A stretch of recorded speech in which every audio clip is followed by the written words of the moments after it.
these be the times right here I be wishing my sister would come on over here and join and be live with me, huh? For a moment like this. I get my inspiration when I travel through the YouTube streets, right? For songs, just for songs. Well, some other things, but songs. Before I get started, I have a question.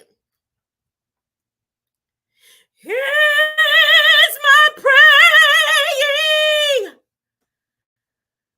Lord, is it in vain? No, no, no, no.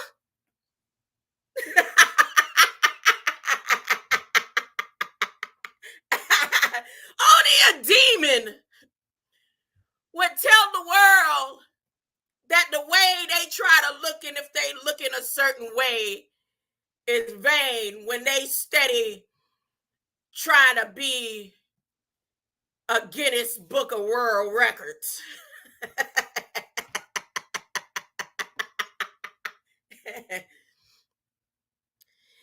Is my praying, Lord, is it in vain? No, no, no, no, no, no, neighbor. Why my sister had to sing that song with me? Huh? Listen, y'all don't know that song? This the intro. Y'all know I usually have my background music going. Huh? Am I wasting my time? Oh, I'm all off today, but that's all right, huh? It ain't about how I look or how I sound, huh? Can the clock be rewind? Huh? Have I let my light shine? If you didn't have veins, you wouldn't be alive, huh? Have I made 99? 99 and a half won't do. Y'all ready? Get over here. Get over here.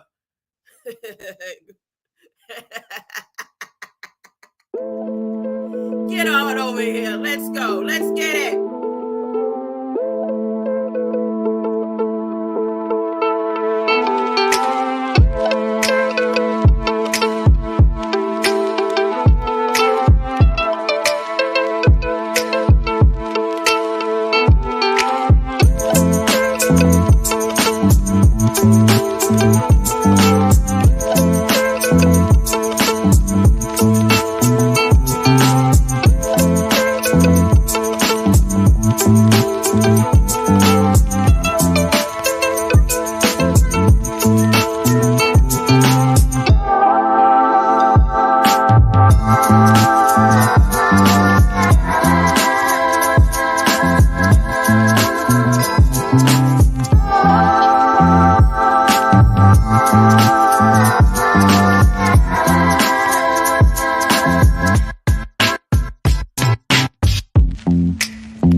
Let me do it as I properly do it.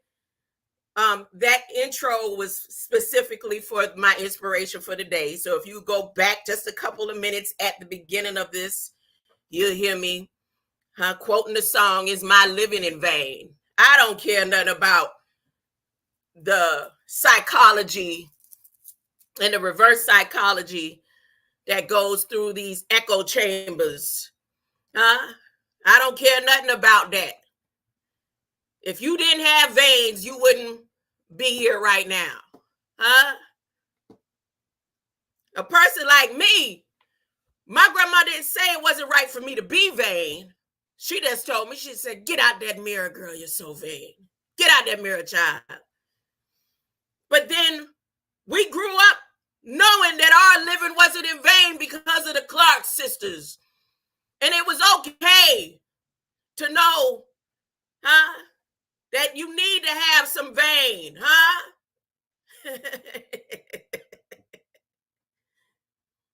Is my living in vain? Is my praying in vain?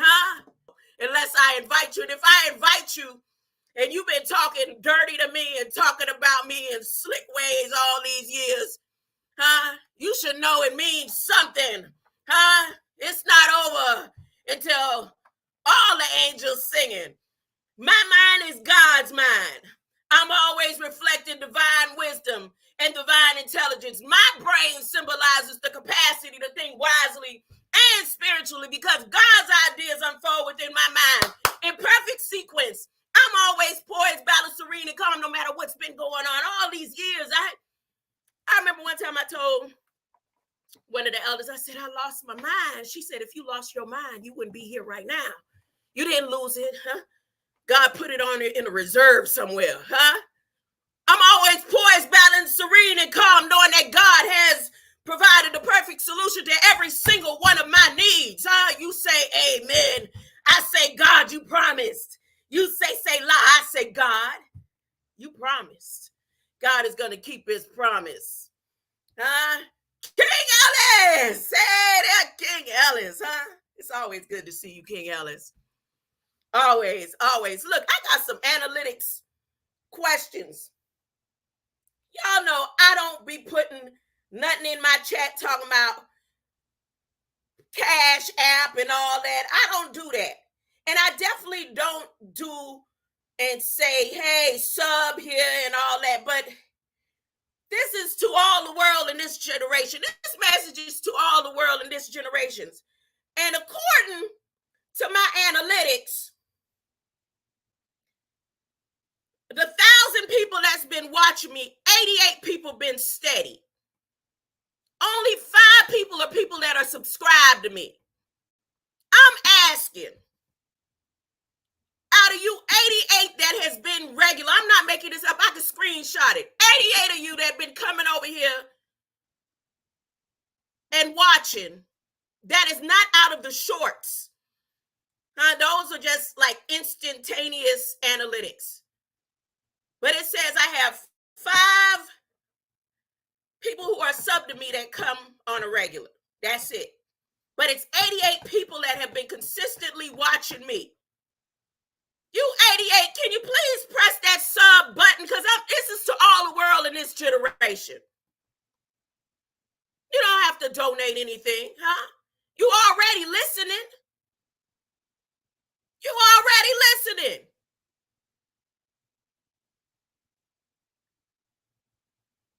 Now I got, according to my analytics, people from Israel and Iraq and Iran, a couple in Australia, they tuning in. A few people from Canada, they tuning in. Y'all hit that subscribe button.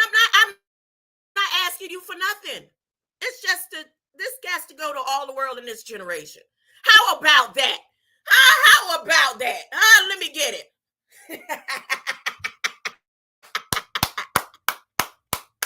Now, this message is for United States citizens with vehicles. I got a message for you. You don't have to believe what I'm saying. You might end up checking it out when you ride up to the gas station and you thought you had $10 for gas, but because of the prices, it only looked like you're going to be putting $2 in. Fill up your tanks. Y'all fill up your tanks, purchase you some your extra cash that you're going to go and put to buy some shoes this weekend on Memorial Day, the stinking holy pagan days that don't mean worth a hill of beans.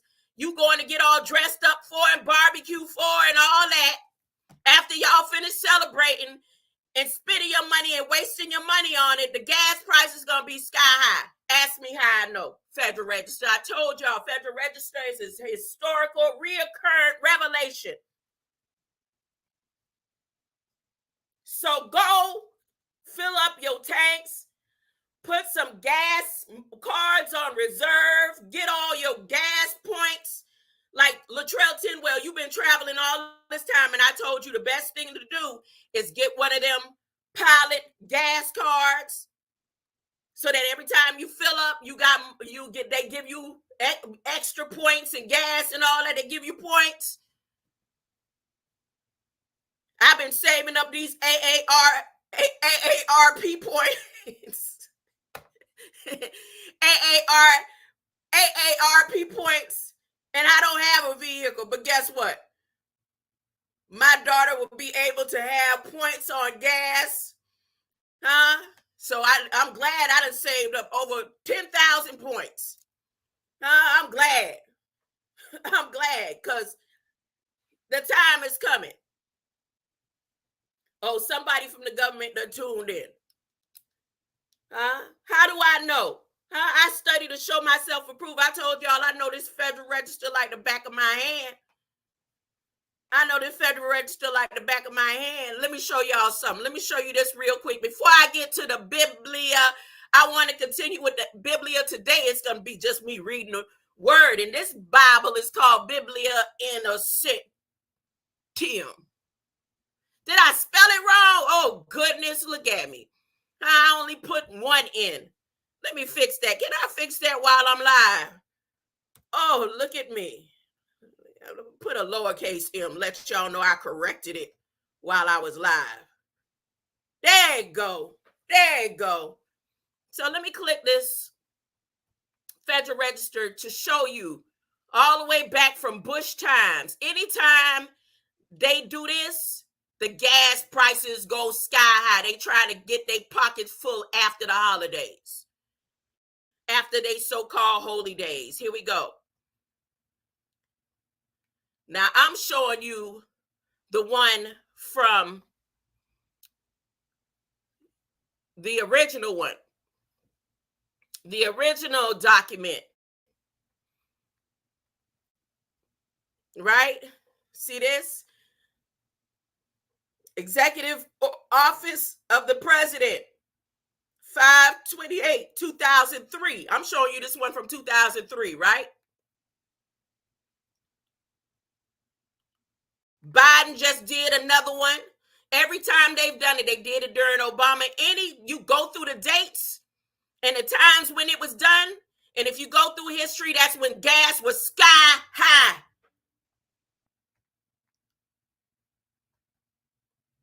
Sky high, sky high, sky high. I don't let my family members know. They act like they doing something against Iraq. All they doing is when they do this, just so they can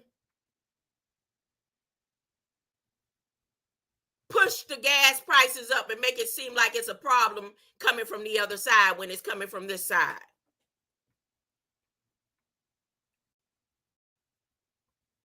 So you go to this federal document. You don't have to believe me. You could go tell your family members. You don't have to say it came from Grandma Abcard, Nefa. You could just say, look, hey, Federal Register, this happened. Check these dates. Look back at these dates for yourself, and you'll see where gases was sky high around each time of those times. This document that says 2003, Biden just did an upgrade again. He just did an upgrade. And when was the last time our gases was sky high? When was the last time gas was sky high? Here we go. 5/21/2024. He said continuation to stabilize with respect to stabilization of Iraq. They have to stabilize, and how they going to stabilize the foreign funds? Look at all these dates and times, but he just signed this one.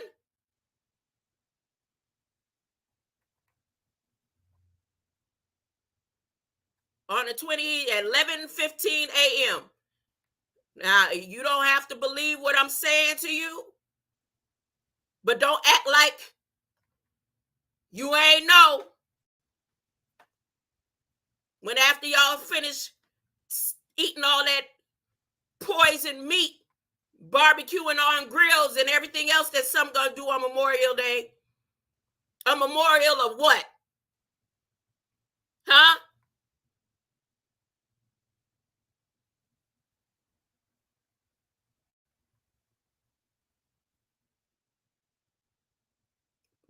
Right here.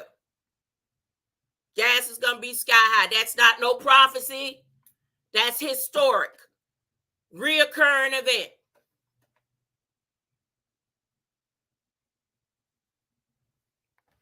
All right. So that was the newscast for today. And somebody would be like, speaking things into existence. Speaking things to existence. Every time you go to the gas tank, that be sky high, and then when it get really bad, people be complaining. But they be telling you in advance what they doing.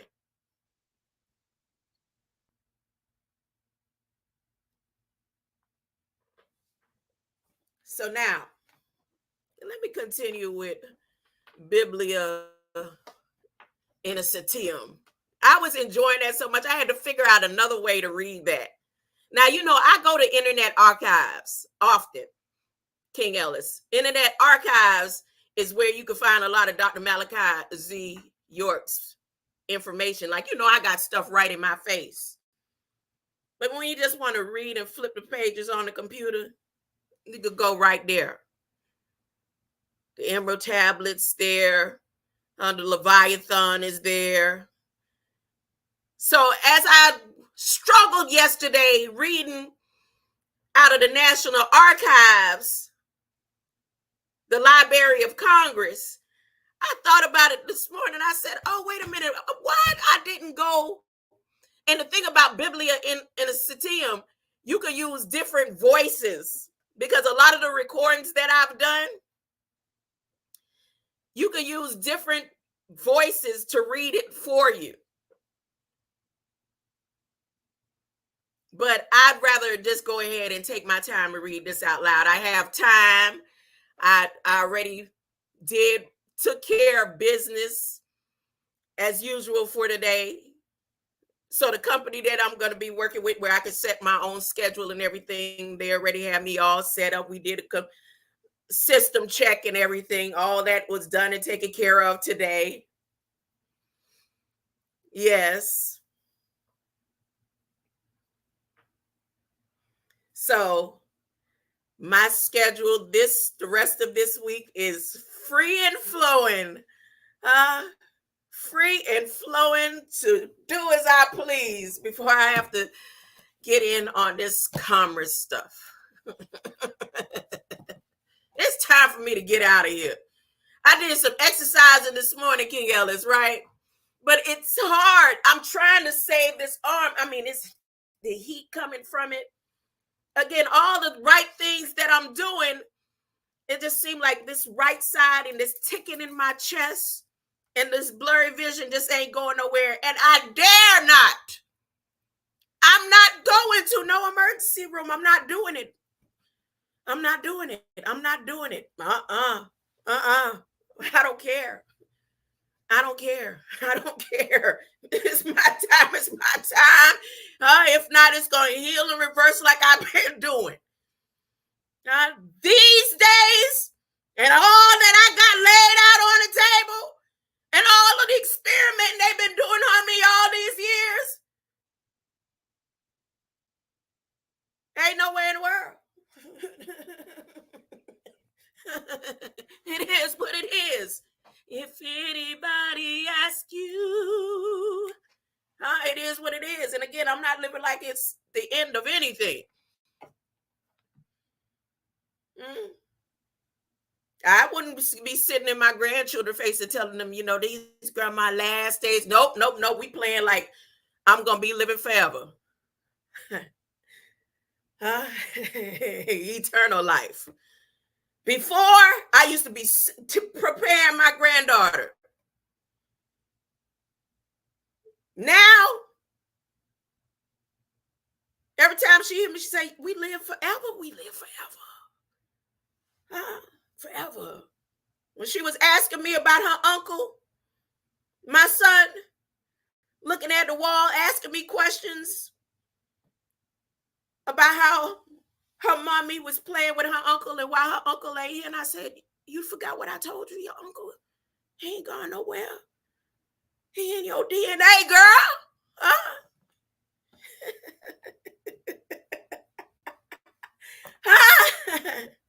That's a code. He left a code. It's written on your DNA, girl. Now, she is a proclaimed genius. Literally, she always is. I'm a genius, grandma. Let me sit down and let you know how I'm a genius, grandma.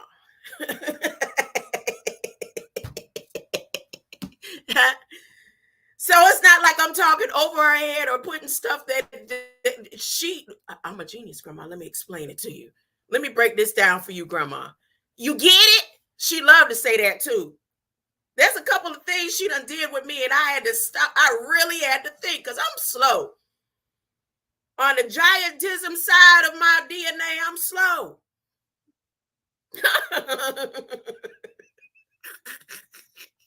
She said, you get it, grandma? I'd be like, wait a minute. Let me get a pen and paper and try to figure that out. Give me a second.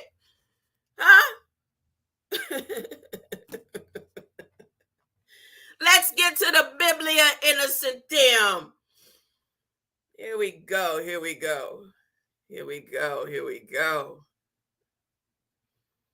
All right. Let's see if I can bring this up a little bit. And I'm going to start over. Just because of how yesterday I had the issue flipping the page. And let me play this song while just so y'all will know what it was I was singing about, what's vain and not vain. And again, only demons and people who really trying to stop something, they got on a fake mask or something, or tell you not to be vain while they a Guinness proprietor.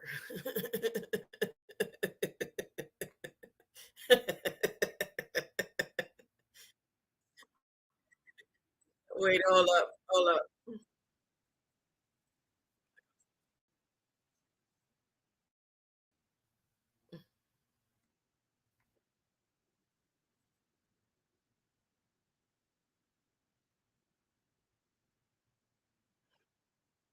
Can you hear it good? I don't know if it's coming in good.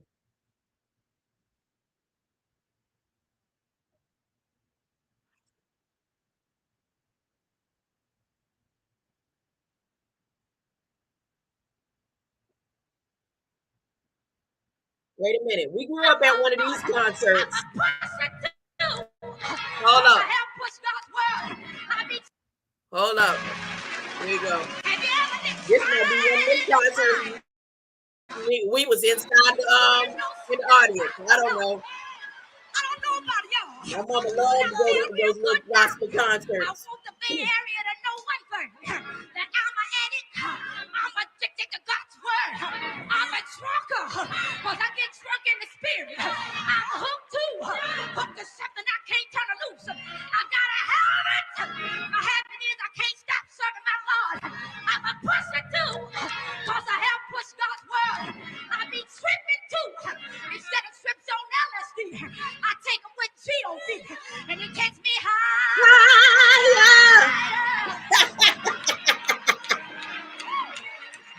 And it lights my fire. Woo! Hallelujah. You don't need no reefer.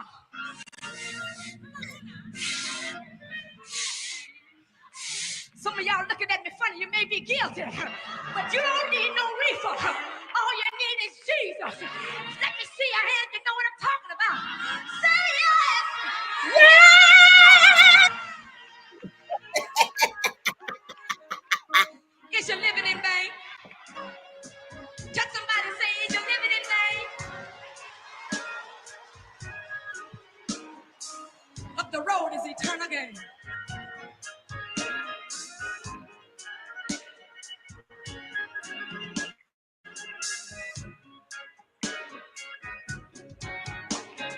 Now I'm taking a chance. They might shut this one down, but that's all right.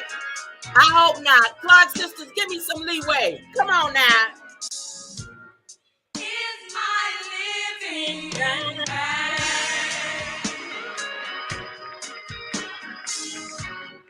Is my giving in vain? Is my praying in vain?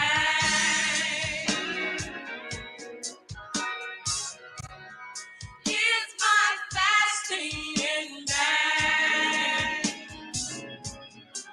They was fasting with Trail Kingwell, Greater Life.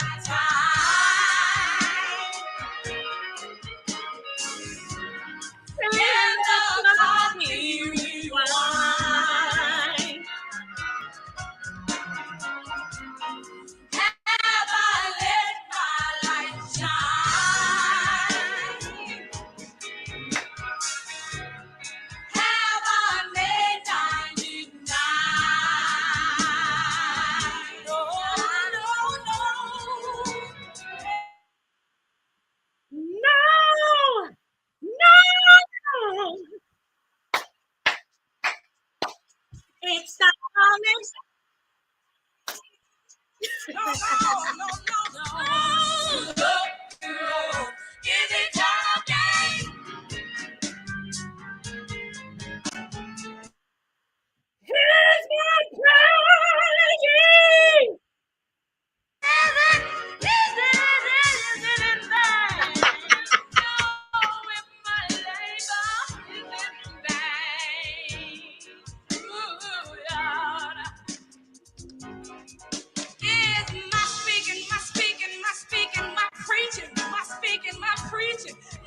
My preaching, is it in vain?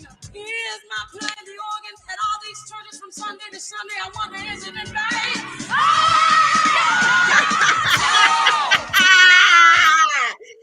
Yes, sir. That's real quick, huh? Is it in vain? All them 1,500 videos, I refuse to believe that it's in vain, huh? God is going to keep his promise. Oh, it say that I have lost connection.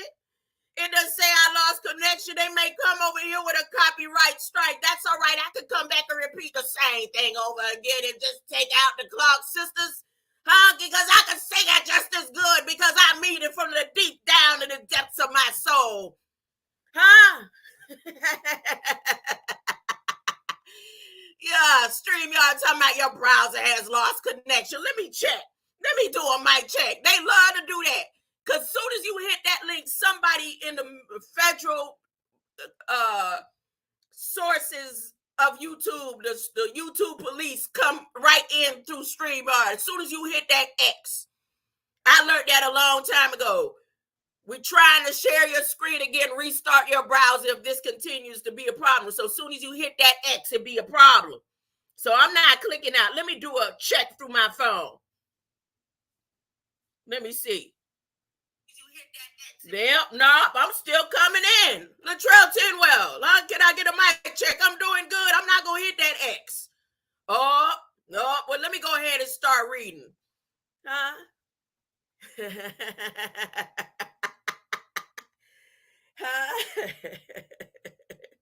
It's something about people who are always concerned about the way they look, Mr. Guinness Book of World Records. I don't know what they thought. They still bidding. They still bidding. This Biblia INnOCENTIUM is being the story of God's chosen people before the coming of the Lord Jesus Christ upon earth, written anew for children by J.W. Michael, whoever he is, he's a J.W., huh? There's that J.W. is Jesus Wood Mac, Miss Mary Mackel, all dressed in black, huh? I don't know. Let me read and be quiet. Read and be quiet. Okay, let's see. Want to see if I can. Oh, yeah, just like that. That's so much better. Isn't that better than yesterday? Huh? Look, with so much ease. I was doing all that struggling instead of coming over here at Internet Archives, where I usually read books like the Leviathan and Holy Tablets. Chapter 1, the fall of the morning star. Let me see if I could get it a little bit larger. This blurriness in my eyes, whatever's going on. Before the beginning of the world, God was in heaven. Hold up. Oh, yeah. God was in heaven. About his throne were the angels and the archangels and all the heavenly hosts in their orders, who praised and served God continually. Nearest the throne of God were 7 great archangels: Michael, Gabriel, Raphael, Uriel, Israfel, and Azrael. And the 7th, whose name is now blotted out of the book of life. This last was the brightest of all the heavenly people. He was called Lucifer, and the morning star, because he was more splendid than all of the rest. But he grew proud over his own beauty. See, the word here don't say nothing about vain. It say proud. He was proud. The few, the proud, the Marines. All over through the course of ages, I ain't seen the word vain in the Bible yet. But when you look to where they use vain and try to replace it with something, it don't say nothing about he was vain. It say he was proud. You proud, huh?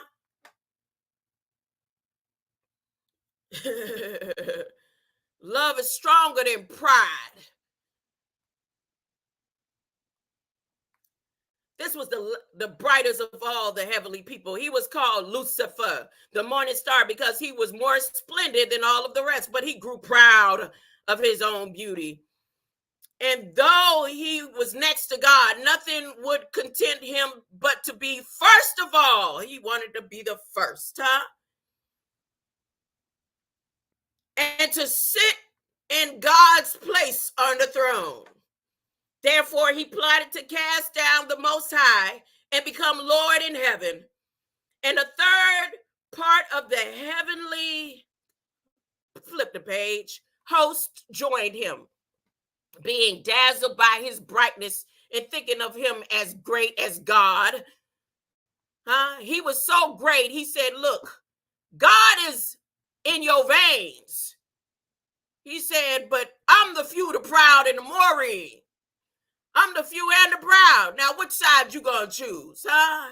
They was dazzled by his proudness.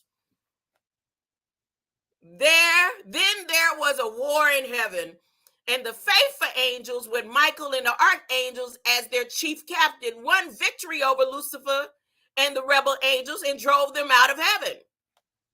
The crystal walls of heaven opened up before them, and the wicked angels poured down out of heaven into the Gulf of Mexico.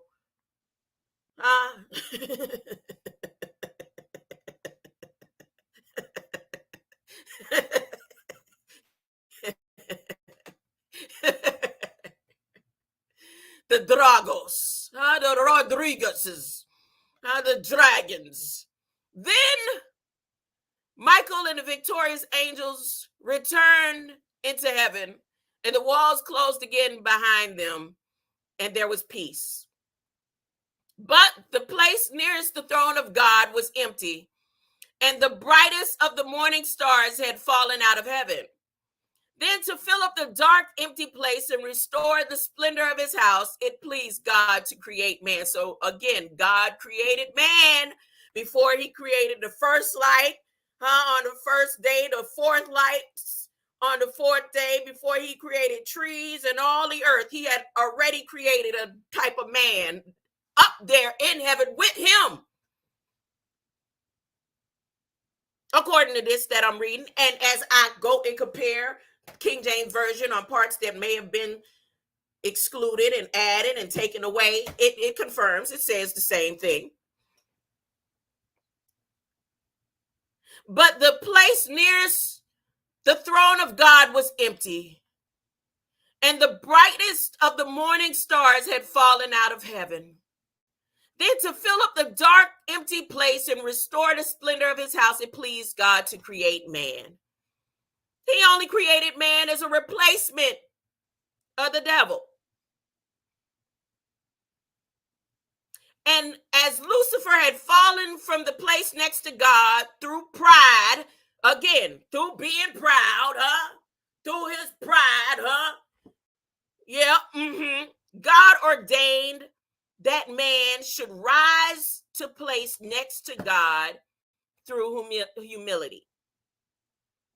And that when the time was fulfilled, the Son of God should humble himself and become man, that through him man might be lifted up to heaven and become more glorious than the angels who fell. 6 days of creation. In the beginning, God created the heavens and the earth as a dwelling place for man. Remember, go back up.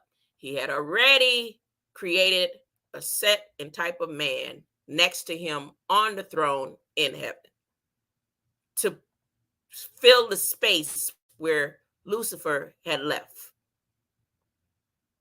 So obviously Lucifer was his favorite. And what happens when you lose a child? You come up with all types of replacements that could never compare.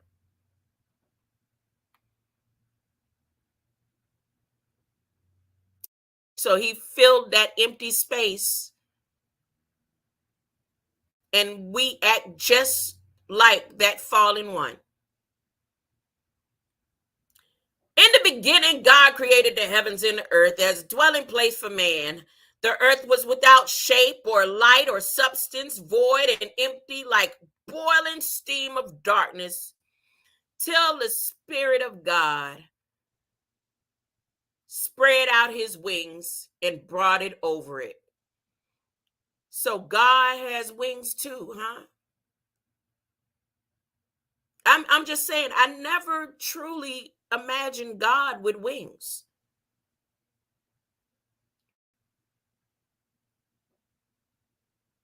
I've only imagined, but this description says God had wings.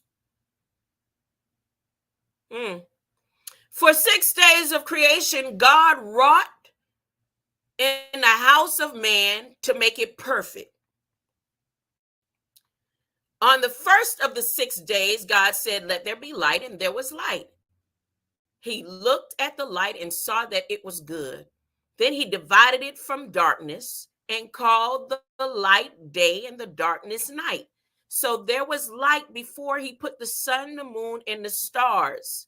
So it was 2 types of original light that did not need the moon or the stars or the sun.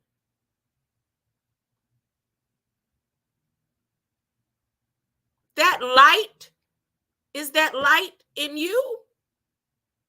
Let me see. Is that a DNA code or something? Let there be light, and there was light. He looked at the light and saw that it was good. Then he divided it from the darkness and called the light day and the darkness night. Between day and night, he made evening to bring peace, And he made, and between night and day, he made morning to bring joy.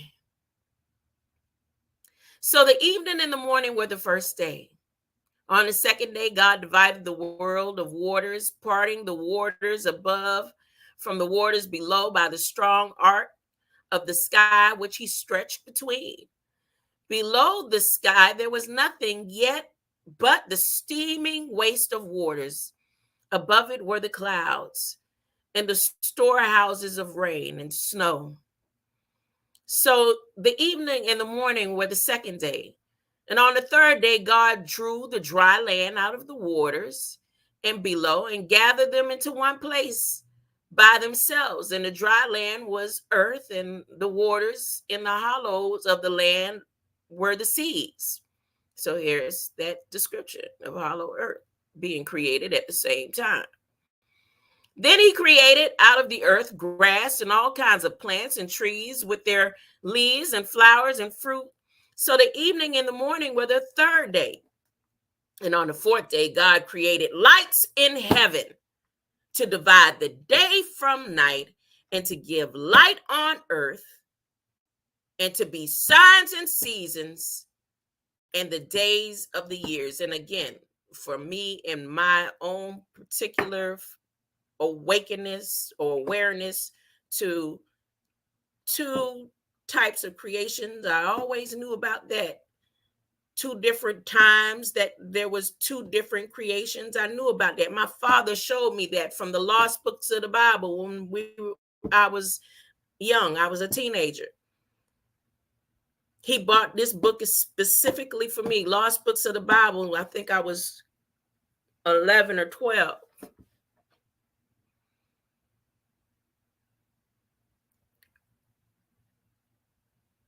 But it never really clicked until yesterday about these two different types of light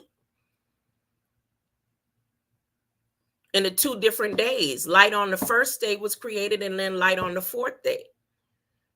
But here, anyways, he made two great lamps of light, the sun to be the Lord of the day. Scroll up. And the moon to be the lady of the night. I am the queen of the night. And the night also he set the whole multitude of stars, which he numbered and named. So the evening and the morning were the fourth day. And on the fifth day, God created out of the waters all kinds of fishes and birds and all creatures that swim or fly.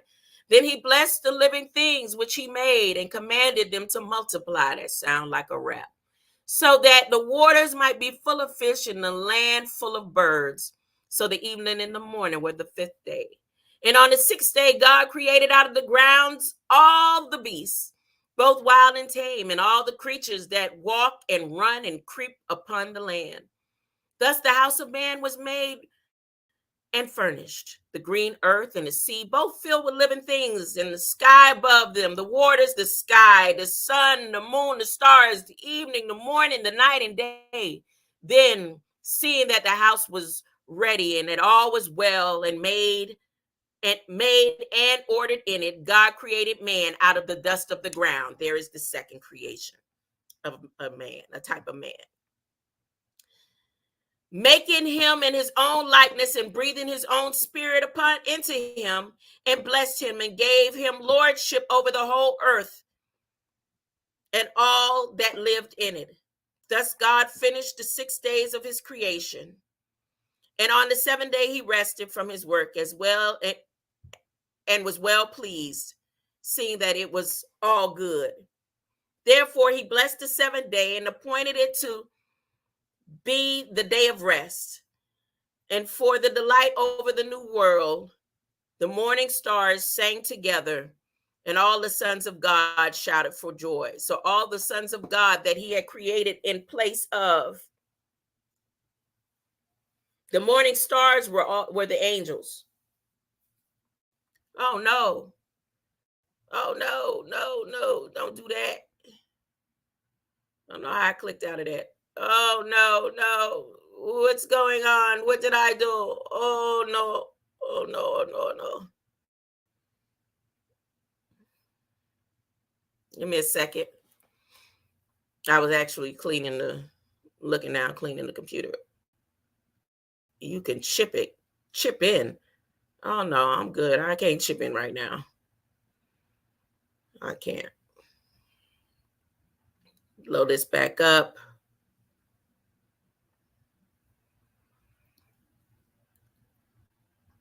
All right.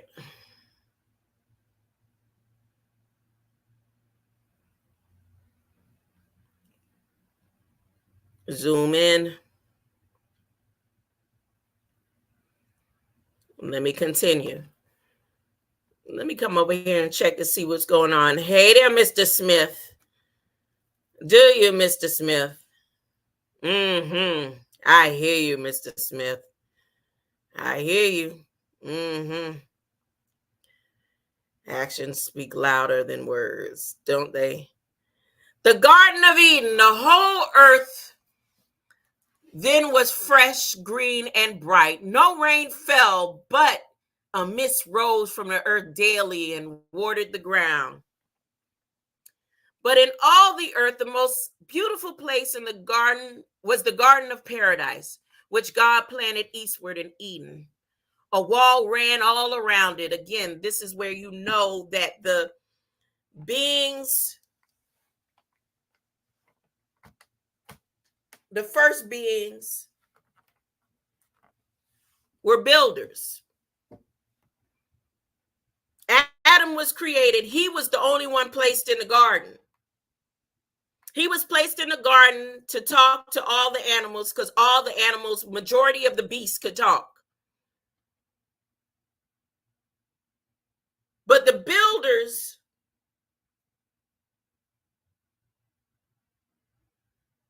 the carpenters, built a wall. They had a wall in heaven.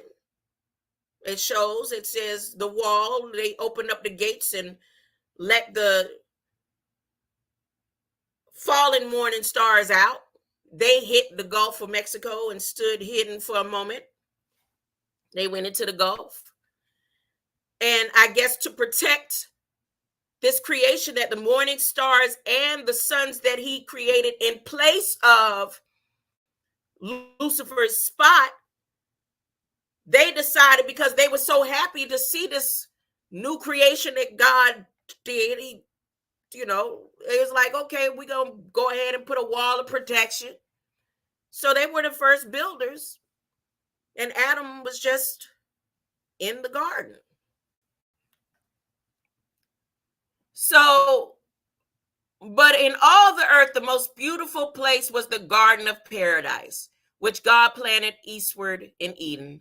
A wall ran all around it, with one gate that looked to the rising sun. Inside it, a river rose out of the ground that watered the garden and then parted into 4 streams that ran into 4 quarters of the world. The first of the 4 rivers was Pison, which flowed south through Havilah, the land of gold and spice and precious stones. And the second was Gihon, which ran west and flowed into the land of the blacks. And the third was Hiddekel, which was eastward of Asia. And the fourth was Euphrates. Paradise was planted with every kind of tree of lovely leaf. But if you go back through history and translation of words and time and origins and etymology and the roots of certain words and these words, you'll see that these same rivers that flowed here on this side of the earth. It was just renamed on the museum side.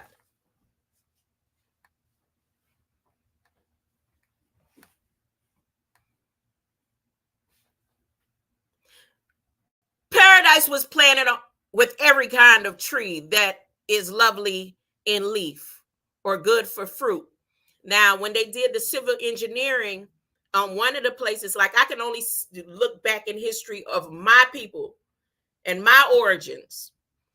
So in the book where they did the civil engineering in Bahamas, the one thing that they said of the Bahamas, the island, before they drenched out and separated it from Florida and went and drenched all the way down to the Keys and drenched some more. All the drenching and digging that they did to flood out to separate the islands, which Florida was all one. Haiti was connected to Florida. All this was connected. It says in that civil engineering program that there were so many different types of fruits on the land of Florida, the Floridana, Bahamas, all of it was connected.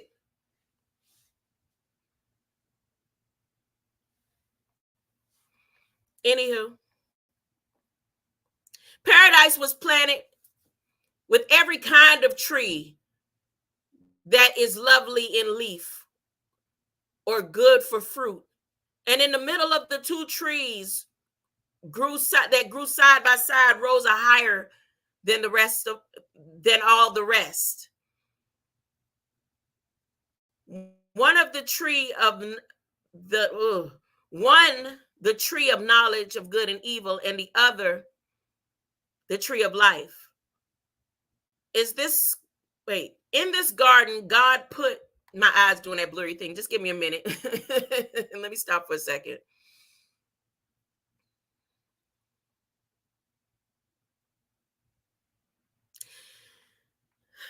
Blow it up a little bit more. In this garden, God put the man whom he had created, whose name was Adam, and gave the keeping into his charge. All the beasts and birds came in pairs before Adam in the garden and worshiped him as their master. And he gave them each, flip the page, scroll up a little bit, their own name. But he himself was alone in the garden and had no companion. Then God made a deep sleep fall upon him, and as he slept, took out one of his ribs and closed up the flesh again, and made the rib into a woman. Then he brought her to Adam and woke him up again out of his sleep. Adam at once knew that the woman was sent to him to be his wife. He called her Eve, the mother, and Adam and Eve lived in paradise together and were without sin or fear of shame. God gave Adam leave to eat and fruit of all the trees in the garden except the apples growing on the tree of knowledge of good and evil. He forbade Adam to eat of them, and that he might not lose his innocence and die. Now, I just want you to know that word apples, they adopted the word apple for that fruit that we see today, but apple just meant fruit. It was another form of the word fruit. So meaning the apple could have been a coconut. The apple could have been a mango. The apple could have been a pomegranate.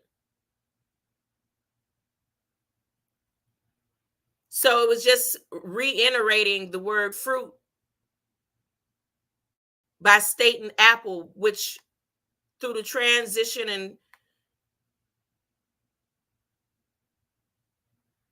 versions through time, apple just meant fruit.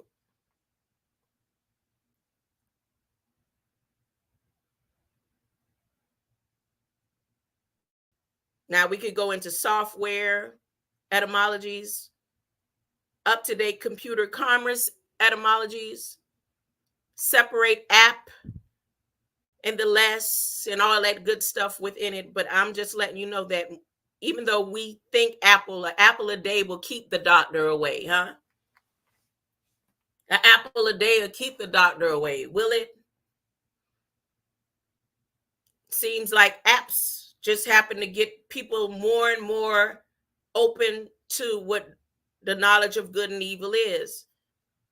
Children these days have apps in their hands. They can download apps, and apps will give them knowledge that we hadn't even thought about until we were in our late 20s and 30s.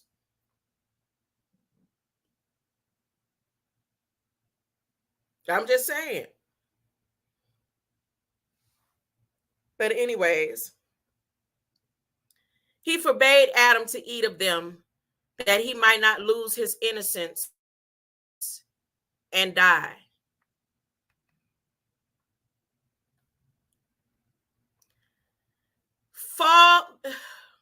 Of all the beasts whom Adam and Eve lived and talked with in the paradise, meaning again, the serpent wasn't the only one that talked.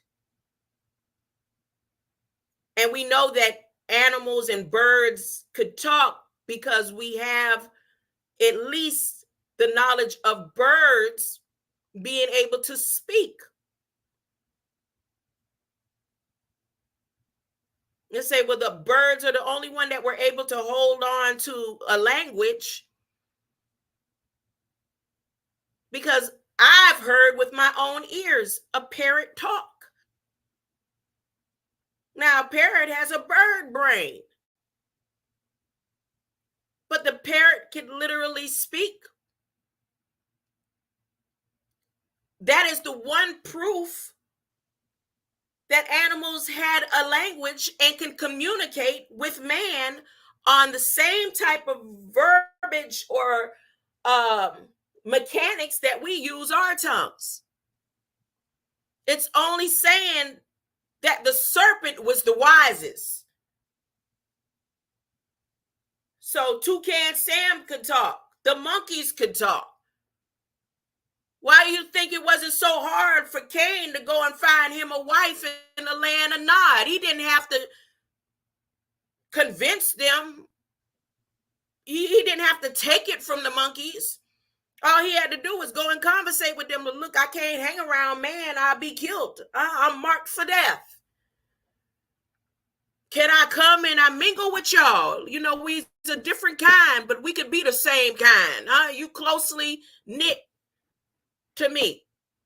And it says, and it shows through history, I hope it's in this book that I'm reading, where the monkeys that Cain went and communicated with him and was talking to and started breeding with, it shows their growth and the things that they were able to do that was already being done by the man that was already created in heaven. It shows that they would start being able to build things because they weren't builders. They weren't natural builders. It shows that they were able to start making music. But let me keep reading and get to that part. Eve lived in, of all the beasts whom Adam and Eve lived and talked in paradise, the wisest was the serpent. He asked Eve, has God told you not to eat of any tree in the garden? And she answered, we may eat of the fruit of the tree except for the tree of knowledge of good and evil, but we must not eat that nor even touch it, or we shall die. And he said, you shall not die. If you eat of it, you shall know good and evil and be as wise as God himself. And Eve looked at the tree, and it was pleasant to the eye. The fruit seemed good to eat, and her desire to know good and evil, she forgot about her obedience. From looking, she fell to wishing. I'm wishing on a star. She started wishing, oh, he looked good to me. Now I'm going to wish. I wish. But ooh, when you touch it, it's over with. From looking, she fell to wishing. And from wishing to touching, And at last she plucked the apple and ate it. She gave another to Adam and he ate it. She didn't even have to convince him. She just said, see, I'm eating something. It's good. You eat some too. Till then, they had only known God good. They didn't know evil. Now they knew good and evil, and the clothing of innocence fell off of them. So they were clothed. That might be because the angels that built the wall to protect them created some type of light clothes for them, just like they were already clothed. They didn't know what nakedness was. Now they were afraid of God and trying to conceal their nakedness and shame. So again, in the fake history of biblical narratives, they always show Adam and Eve in the garden naked when they never was naked in the first place. They were clothed.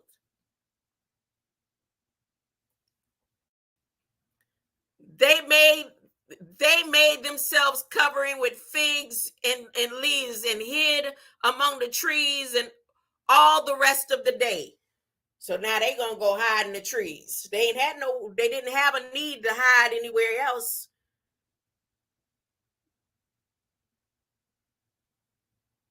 They went and hid in the tree. They camouflaged. Just say they hid with the trees because they camouflaged. They still wasn't covered. Remember, they was naked. So what made them think that if they hid with the trees, they would be covered? Because they camouflaged. In the cool of the evening, God came down and walked in the garden, and they heard a voice calling them. They came before him in great fear and misery. And Adam said to God, I heard the sound of thee in the garden, who was afraid because I'm naked. Because I'm naked, I hid myself. And God said to Adam, who told you were naked, boy? Have you been eating of the tree which I told you not to eat? And Adam answered, the woman you gave me. She gave me fruit from the tree and I ate it. And then God said to Eve, what you did? What have you done? And she answered, oh, the serpent beguiled me and I ate it. And then God said, God gave judgment upon all three. And again, I told y'all yesterday, this is where the Trinity began. And it does not say that the serpent was the devil. The devil was in the gulf.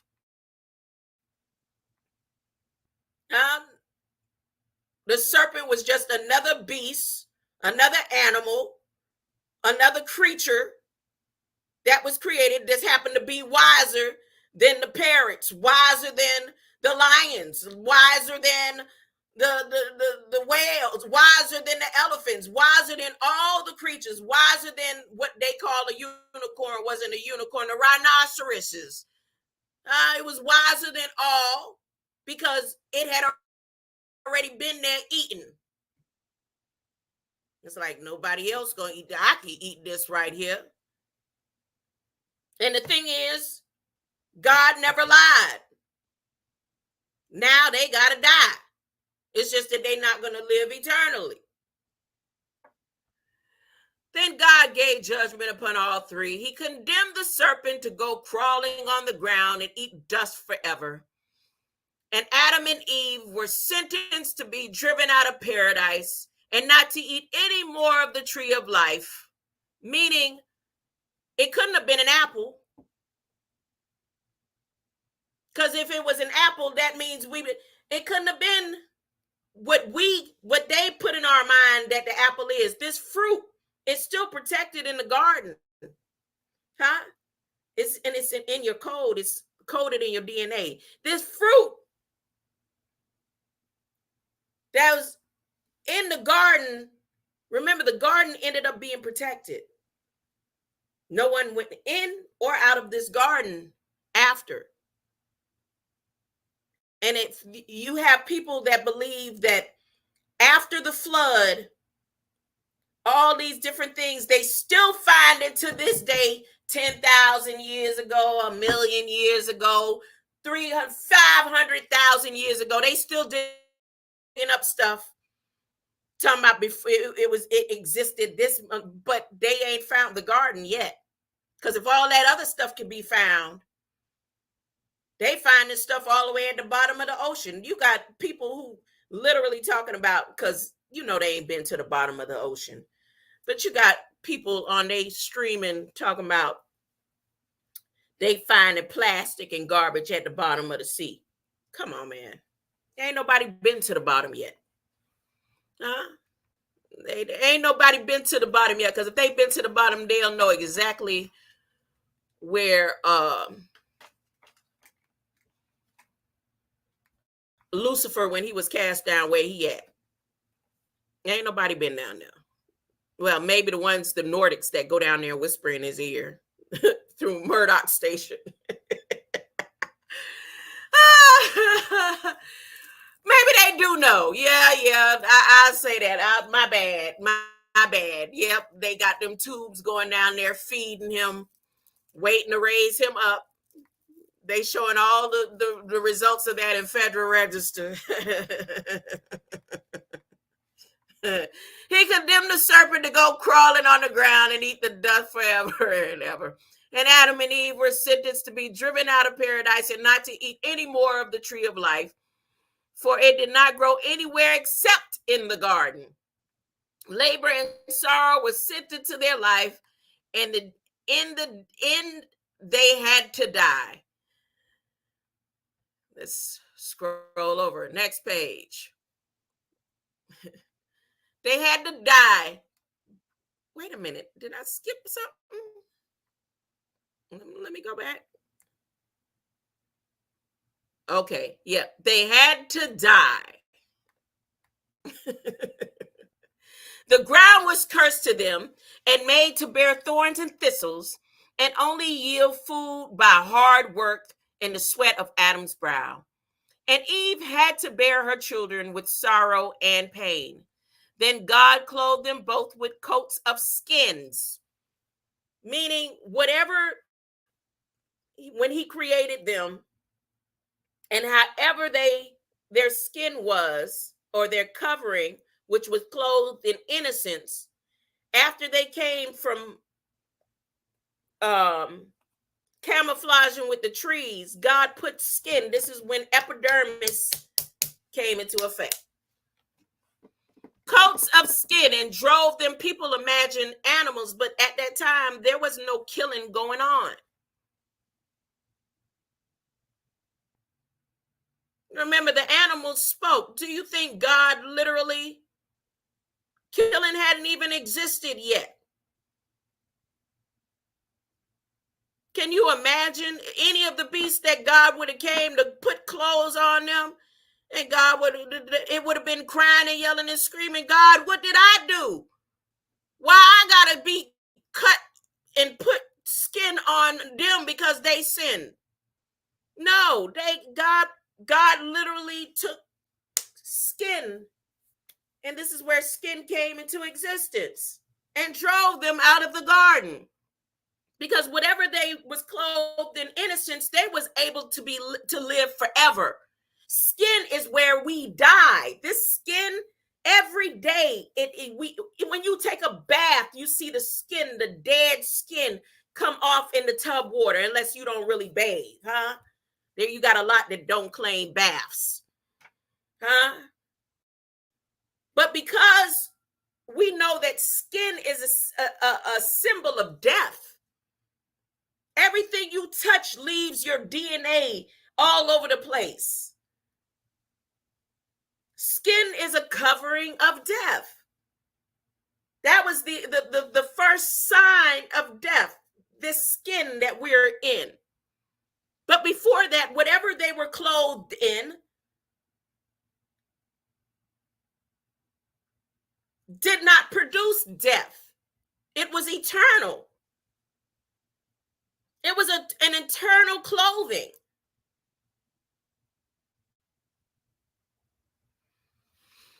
Then God clothed them both with skin and drove them out of the garden. And when they left paradise, it was barred behind them.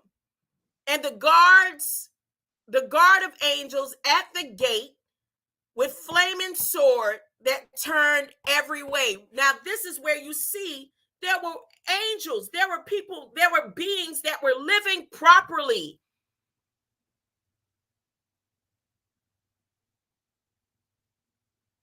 The ones that rejoiced when God created Adam. The ones that built a temple or walls with gates around Adam.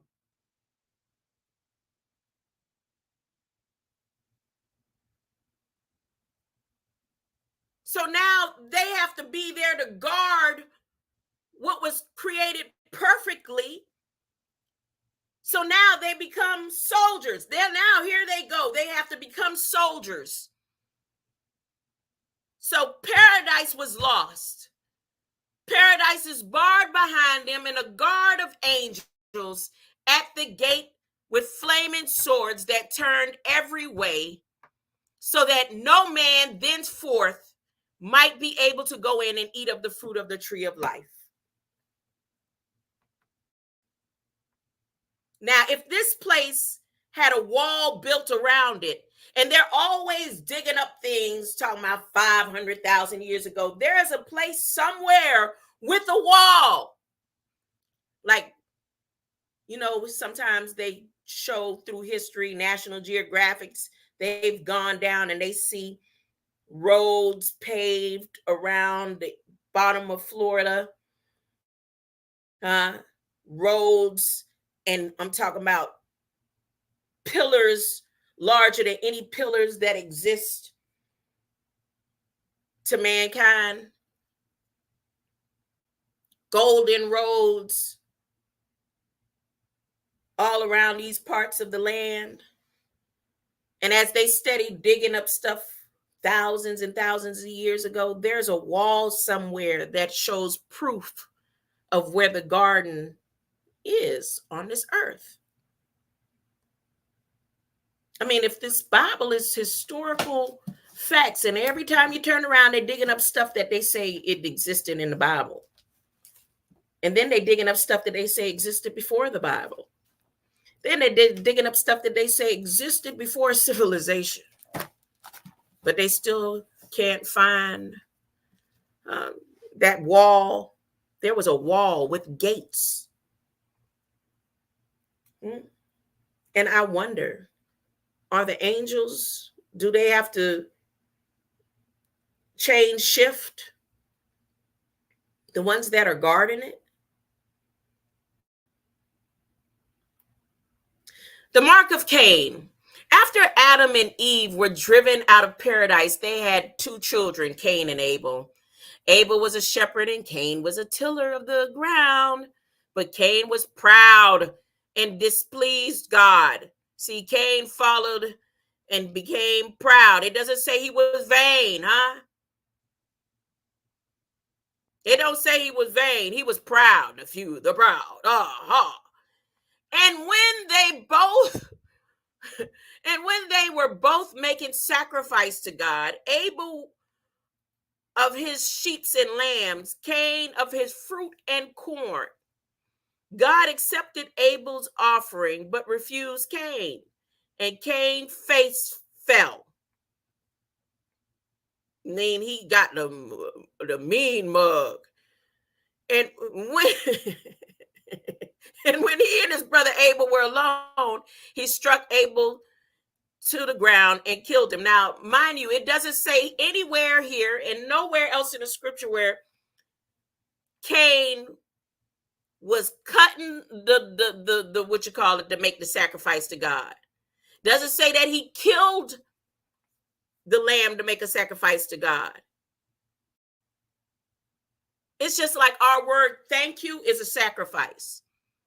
There's no blood that comes out of that or anything. If I say to someone, here, I have a cat for you.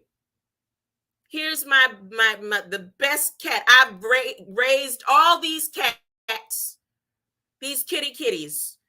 Just say I decide I'm going to name myself Humane Society.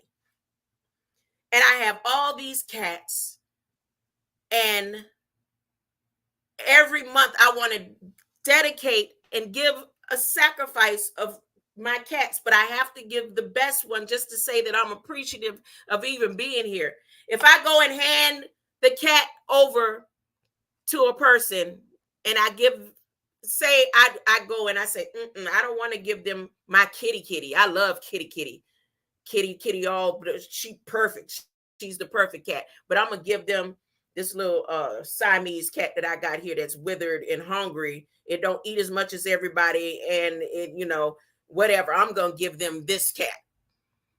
And they realize I got all these other good cats, but I gave them the worst cat, kitty. They're gonna feel some type of way. Nowhere in the midst of this part of the scripture where death had entered in yet. It doesn't say that Abel was slaughtering lambs and giving it to God as a sacrifice. God hadn't required anything that had to do with blood sacrifice yet, all the way up to where people take and mistranslate. He put animal skin on it. It doesn't say that. He put skin.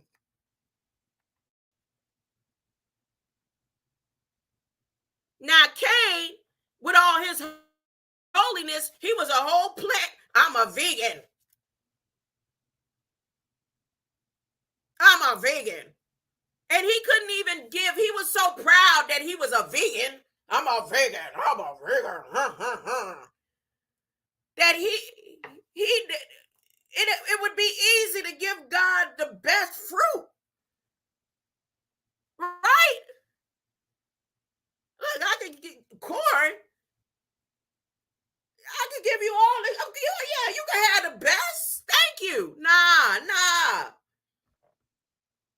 So God accepted Abel's offering, but refused Cain because Cain was already big-headed. Because, see, Abel cleaned the boo-boo. Now, Abel was out there amongst the animals. He was out there in the hood, huh? Cain, he could just walk around all day picking his fruit, eating, Look, I know what it is about trees and trees of knowledge and life and stuff. He was already building himself to become with his pride.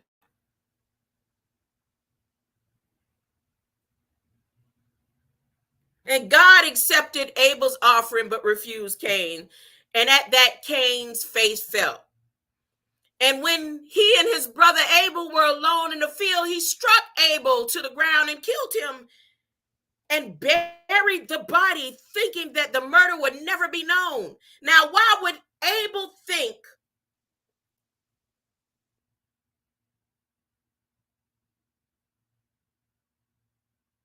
why would Cain think that Abel wouldn't be found? Why is that? Because there was already another type of man on the earth.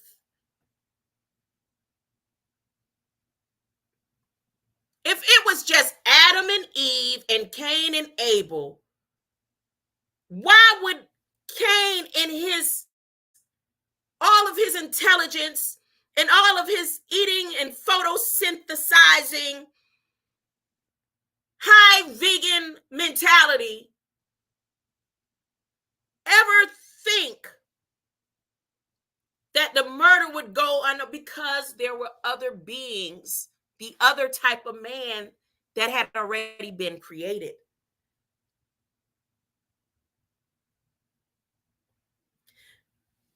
So thinking that the murder would never be known, but the voice of Abel's blood cried out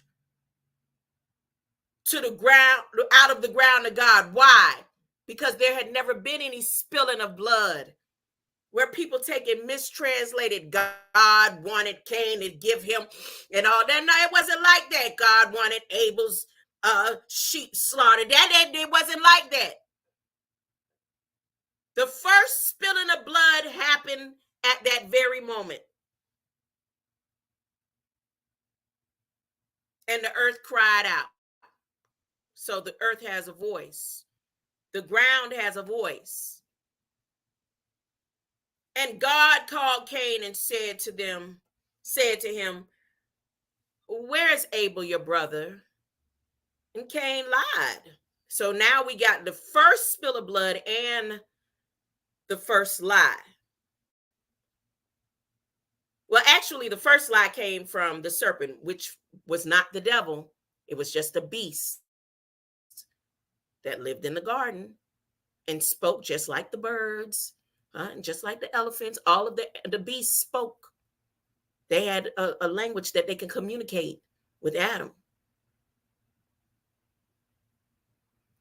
So where's your brother Abel? And Cain lied and said, I don't know. Am I my brother's keeper?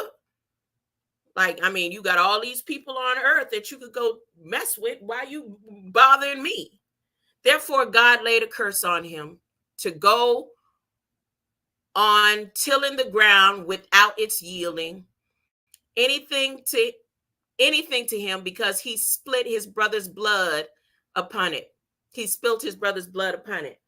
And to be a fugitive and a vagabond in the earth, and hid from the face of God.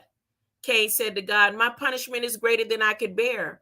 I am driven out to wander upon the earth, and anyone who finds me will kill me. This again is a confirming that there was man, functioning man created in light form that existed before man that was created out of the ground existed.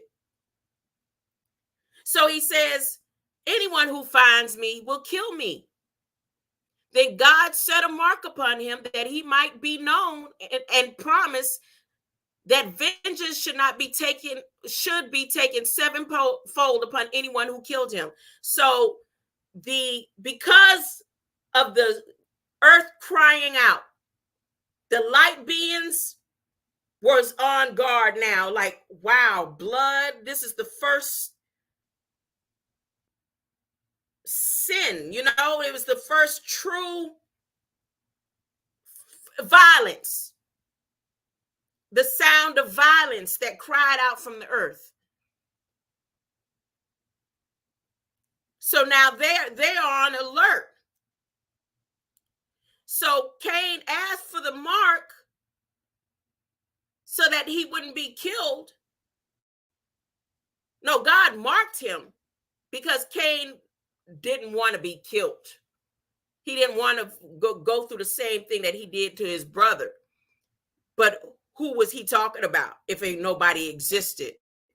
If there wasn't another form of man? These were holy beings that were living right.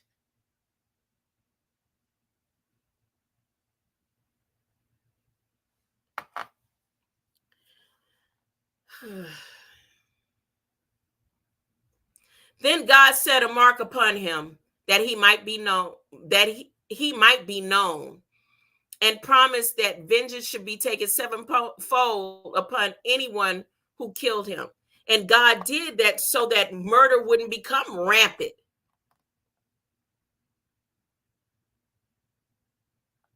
That's what I feel. That's just me and my own perspective. Okay, we don't need no more killing. You did it. And this is actually the first spilling of blood. So I'm going to make it where now that the earth is crying because of it, I'm going to make sure that it doesn't continue. In the hope that it didn't continue, God placed a mark so that murder wouldn't become rampant. So the children of Lamech, Cain went out from the presence of God and lived alone to the east of Eden. Now, here's where we know that on this side in the plain where they were from, This side, which is the west, this side is where the original beings that was created in light form were. Cain ended up traveling to the east.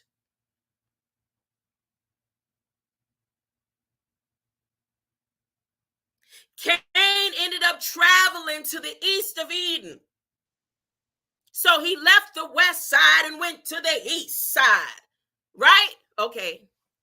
Where he built a city and had many children. How could he have children if he couldn't sleep or he had to be hid from man, any being that was already created before his kind would kill him.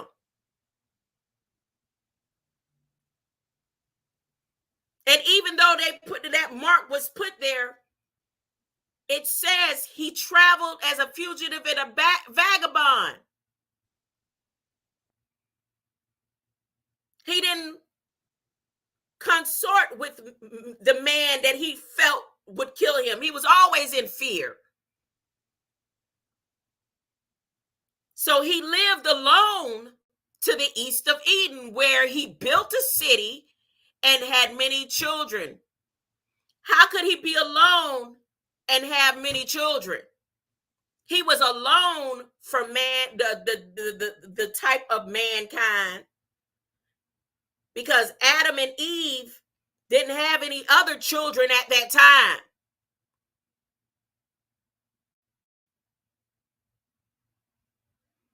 So he was alone as his own kind, but he couldn't mingle with the light mankind. So now he's alone. That's why it says it here. He lived alone. How could he live alone and then have so many children? We ain't talking about no Papa was a Rolling Stone type thing. It says where he built a city and had many children who peopled that land. This is where people came into existence.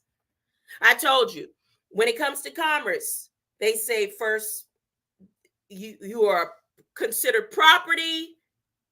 They went from you being property to people, person, and then now a patient of the United States through commerce.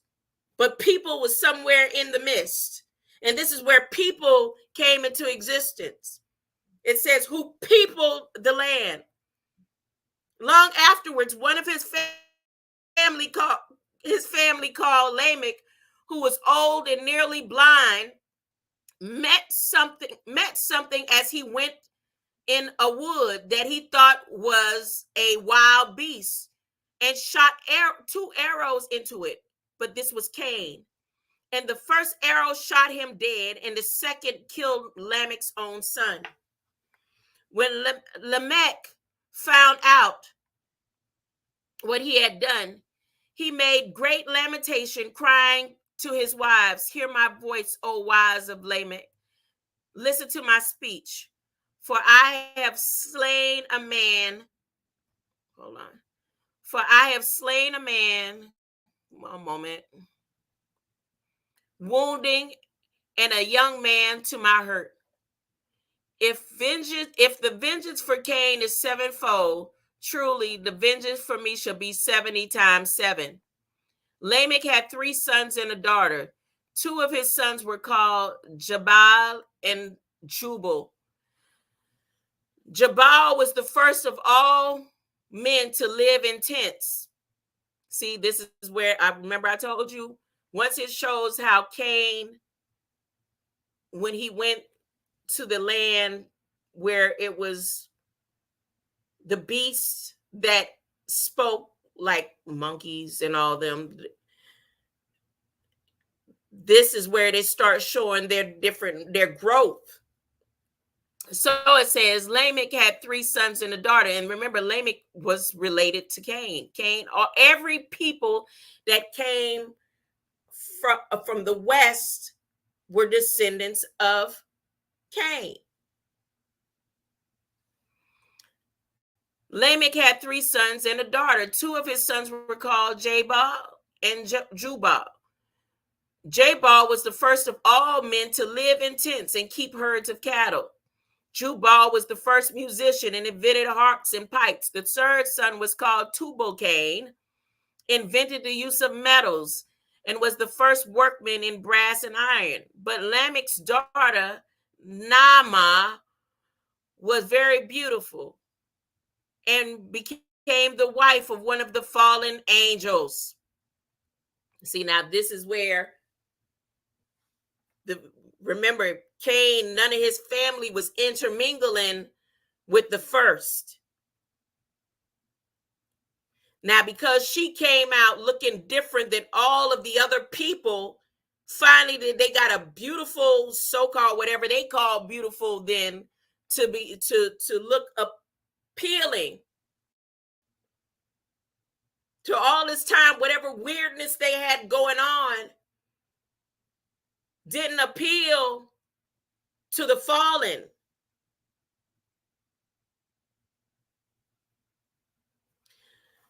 Naamah was very beautiful and became the wife of one of the fallen angels. For many of the fallen angels married daughters. It does not say they took them. It doesn't say they raped them. It doesn't say, these are mistranslations and different translations over periods of time. It doesn't say they went in and killed off anything. I told you there's two types of blood types, and there's those that come through Cain's bloodline, travel through.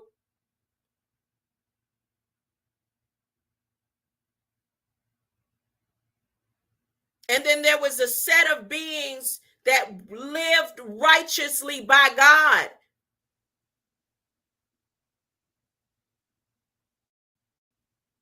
And here in this, it does not say anything about raping like they put in the stories time after time after time after time.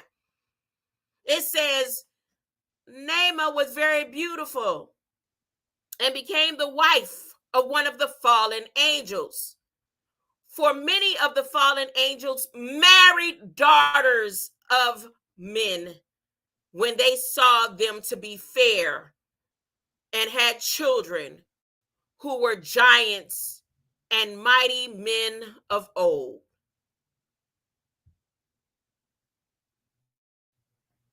The world before the flood. After Abel was dead and Cain gone away into his banishment, Adam and Eve had more children. So see, I remember listening to people in church when we have debates and good sessions and stuff, and they say, no, well, Cain, that's where incest came from. Cain went and slept with his sister. No, that's not what the Bible says. That's not what the Bible says. So Adam and Eve had more children, and as time went on, the world became full of people. These were the difference between people and the light beings. But all the while, men grew worse and worse and turned to wickedness and evil thoughts. And this is not because of the giants and mighty men of old that thought enough to want to marry Cain's bloodline of murdering DNA, pride, and all that other stuff. They blame it on the angels. And these angels, when it says fallen, it's because God placed them here as a protection over Adam, for where the real devil had crashed into the gulf.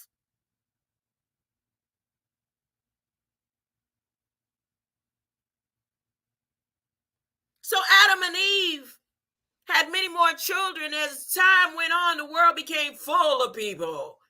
But all the while, men grew worse and worse and turned to wickedness and evil thoughts just because of pride. Enoch, the prophet, warned them to beware of God's judgment. But when his warnings were in vain, there's that word.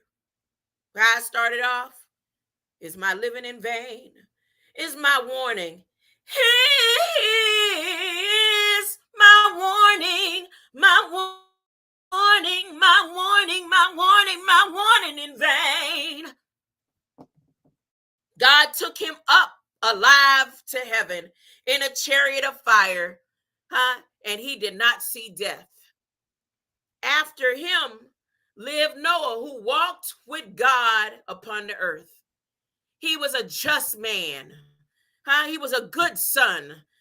And he comforted his parents for their work and the toil of their hands. You mean to tell me as old as Noah was, his family, because he was one of them mighty men of old. His DNA that came from the ones that was living right, that built a wall of protection for God around Abel, who thought enough of the beast to want to marry them, just to hopefully cleanse their bloodline, I guess. I don't know, because Cain's blood was the reason for sin in the first place. It was never about the apple on the tree.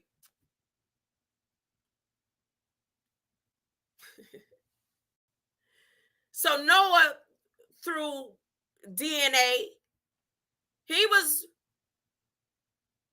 just. He was a good son. He comforted their parents for their work and the toil of their hands. But the wickedness of the rest of the world grew greater and greater continually, and the earth was filled with corruption and violence, so that God determined to destroy them all in the flood.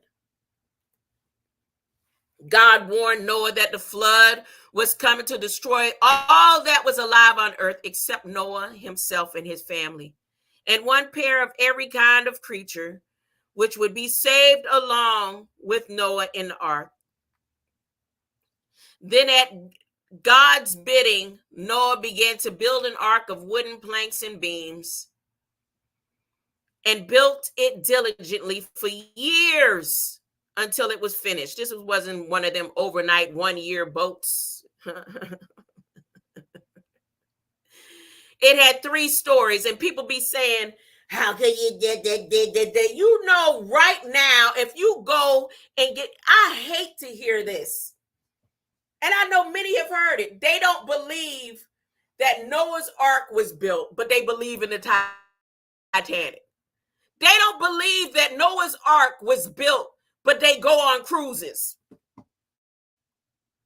You could take one of these cruise ships and fill up the cruise ship with every single type of animal on earth if you wanted to right now. Only 2 of each kind. Is it true or not? Tell me. Let me see. I haven't been over here looking in my, Latrell Tinwell. What time is it? You still here? Who's here with me? I can't click that button. But you tell me. I've been reading, so I haven't been able to be up here with the chat. Can a dummy? King James, greater light. Look, you tell me. They won't believe in Noah's Ark, but you believe in cruises. You don't believe in Noah's Ark, but you cried about the Titanic. You don't believe in Noah's Ark, but you swear by Philadelphia Experiment. I've been on a cruise, and I've seen where they could make a whole aquarium inside a cruise ship. And that's not even wood. You know, wood is easy to float on water. This is heavy metal. Heavy metal.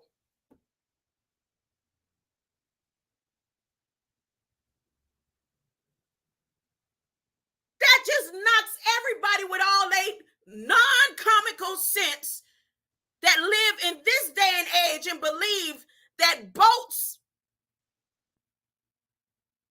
and cruise ships going back and forth to and fro, that's one of the largest industries there is. Ships so large that they knocking down Francis Scott Key bridges, with all type of metal on them. I'm talking about tons and tons and tons of trailers on them. But they couldn't build a boat to take 2 of every kind of animal. And then I'm just saying, that's enough of that. That's enough. Because that right there has always been something that didn't make any sense to me. Men believe we looking up and we seeing metal flying in the sky. But you don't think that a man took years. He's talking about, it says years. It gives the measurements and all. Could have possibly traveled and took 2 of each kind of animal or species and put it on a boat.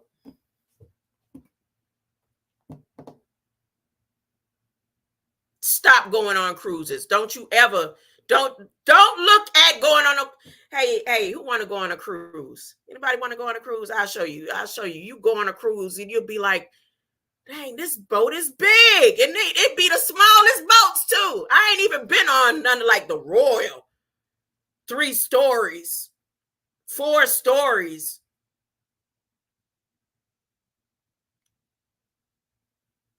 Running water, showers, toilets, casinos.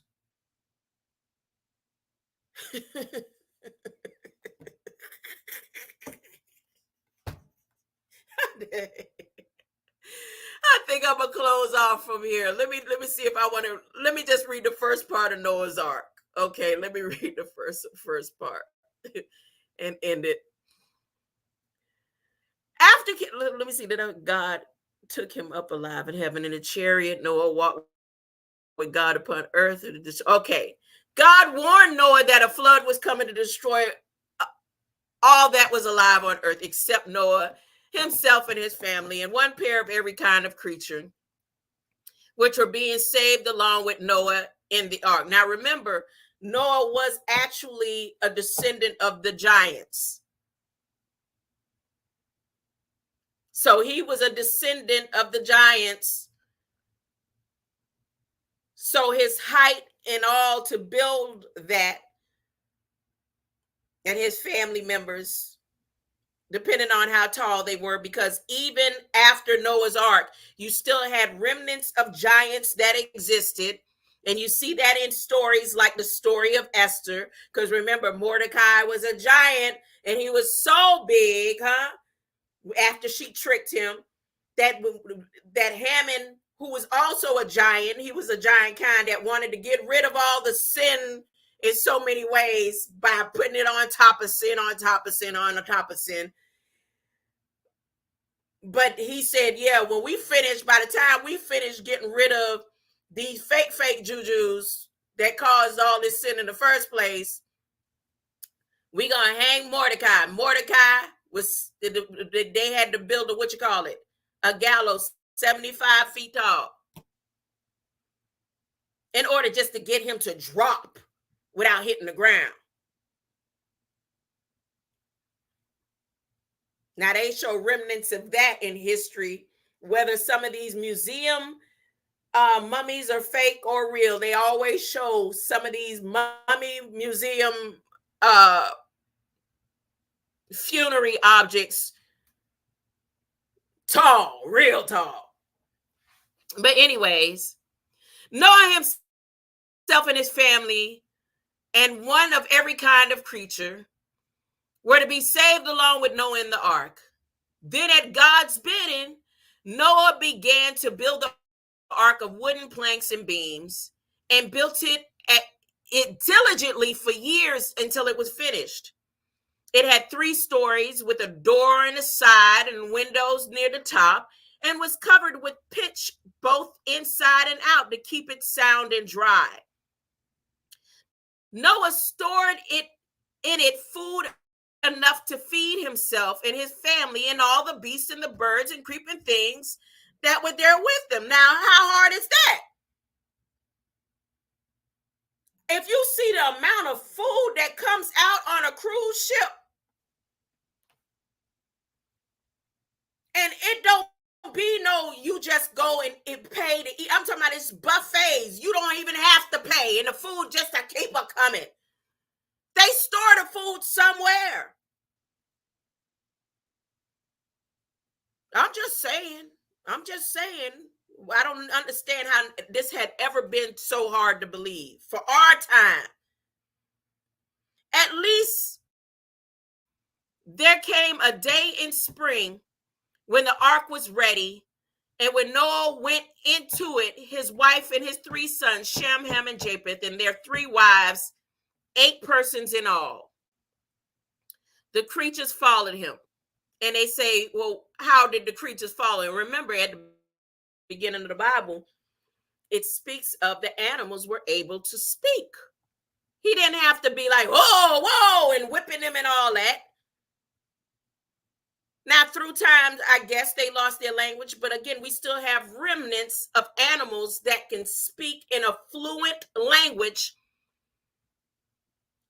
And parrots is as close as I know with my own personal experience, as many times as we went to parrot jungle when I was a child, to know that parrots speak.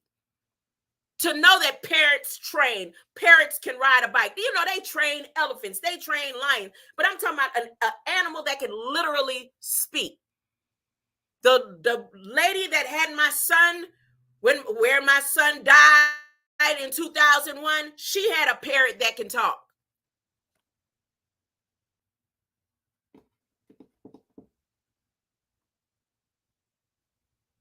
Yeah, they had a lot of money, and she said it. Her parrot was over $5,000. That parrot could talk. She had other birds, but it was that one bird that I would sit by the cage with my son.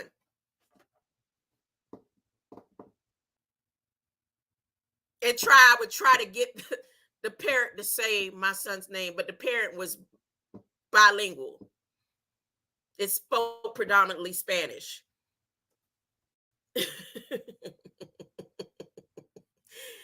You see, I done veered off. It's time for me to get off of here because my mind is going other places. Greater light. I appreciate the experience. I appreciate those who are here with me. I will continue this maybe later on, maybe tomorrow. I'm more than likely going to come back later. I'm more than likely going to. Can a dummy appreciate your presence, huh? He said the original script flip, huh? Latrell Tinwell, Greater Light, King James, London McLovin, Rebuttal, Greater Light, and King Ellis, Greater, Greater Light. Let's share. Mr. Antoine Smith, Mr. Smith, greater love and light. Stop lying. I know true love when I see it. I know love when I see it. Actions speak louder than words. Y'all have a good one. Let me close out with one of these songs. Let's see. Oh, go back to the Clark sisters since the vein is in the blood today. Vein is in the blood.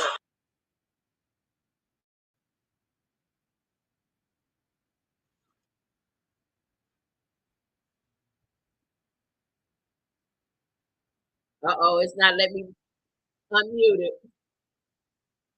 It's not all in vain. It's not letting me unmute it. Why they doing that to me? I guess they want me to sing it.